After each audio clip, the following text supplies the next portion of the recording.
எல்லோருக்கும் வணக்கம். இன்றைக்கி நம்ம வீடியோவில் மரவள்ளி கிழங்கு வடை செய்யலாம். கடலைப்பருப்பு வடை, உளுத்தம் பருப்பு, துவரம் பருப்பு அந்த மாதிரி சொல்லிட்டு நிறைய பருப்பில் வித்தியாசமாக வடை செய்வாங்க. ஆனால் மரவள்ளி கிழங்குல வடை அதிகமாக செய்ய மாட்டாங்க. ரொம்ப சுவையாகவும் உடம்புக்கு ரொம்ப ஆரோக்கியமாகவும் இருக்குன்னு சொல்லிட்டு மரவள்ளி கிழங்கு வச்சு ஒரு வடை செஞ்சுருக்கேன். எப்படி செய்யுதுன்னு பார்க்கலாம் வாங்க. பாருங்கள், நான் மரவள்ளி கிழங்கு வாங்கி ஒரு 1/4 கிலோ வாங்கிட்டு தோலெல்லாம் எடுத்துட்டு நல்லா துருவி வச்சுருக்கணும். பாருங்கள், இந்த மாதிரி உளுத்தம் பருப்பு ஒரு 200 கிராம் ஊற வச்சு 1 மணி நேரம் முன்னாடி ஊற வச்சுட்டேன். தண்ணியெல்லாம் வடிகட்டி எடுத்து வச்சுருக்கிறேன்.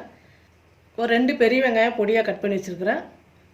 சோம்பு ஒரு 1/2 ஸ்பூன், கருவேப்பிலை கொஞ்சம் பொடியாக கட் பண்ணி வச்சுருக்கிறேன். 2 பச்சை மிளகாய், கொஞ்சம் கொத்தமல்லி எல்லாமே பொடியாக நறுக்கி எடுத்து வச்சுருக்கிறேன். பச்சரிசி மாவு, தேவையான அளவுக்கு பச்சரிசி மாவு போட்டுக்கலாம். இப்போ நம்ம மிக்சியில் உளுத்தம் பருப்பு ஃபஸ்ட்டு அரைச்சிட்டு அது கூடவே மரவள்ளி கிழங்கு போட்டுக்கலாம். பாருங்கள், உளுத்தம் பருப்பு மரவள்ளி கிழங்கு நல்லா நைஸாக அரைச்சிட்டோம்.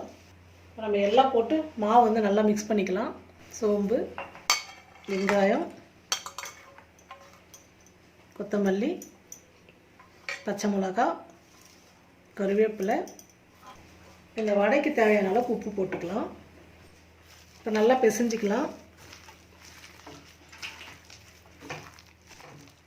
மாவு கொஞ்சம் இலக்கமாக இருக்குது. ஒரு 2 ஸ்பூன் பச்சரிசி மாவு போட்டுக்கலாம். பிசைஞ்சிட்டு தேவைப்பட்டால் இன்னும் கொஞ்சம் போட்டுக்கலாம். வடைக்கு மாவு நல்லா பிசைஞ்சிட்டேன். இந்த அளவுக்கு இருந்தால் போதும். ஸ்டவ் பற்ற வச்சு எண்ணெய் ஊற்றி வச்சு எண்ணெய் நல்லா காஞ்சிடுச்சு. இப்போ நம்ம வடை தட்டி போட்டுக்கலாம். இந்த மாதிரி உருண்டை பண்ணிக்கோங்க. தண்ணி தொட்டுட்டு கையில் இந்த மாதிரி வச்சுட்டு சென்டரில் ஒரு ஹோல்ஸ் போட்டுடலாம். இப்போ வடை எடுத்து எண்ணெயில் போட்டுக்கலாம்.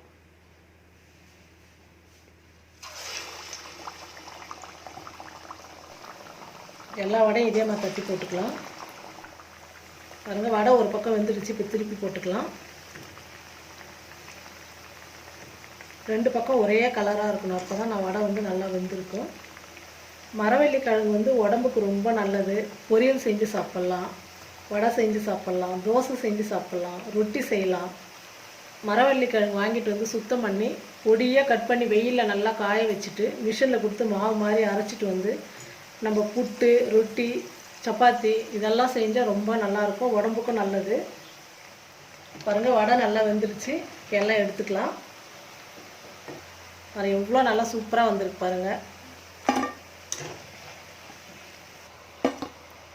இப்போ இருக்கிற மாவையெல்லாம் நான் வடை சுட்டு எடுத்துக்கிறேன்.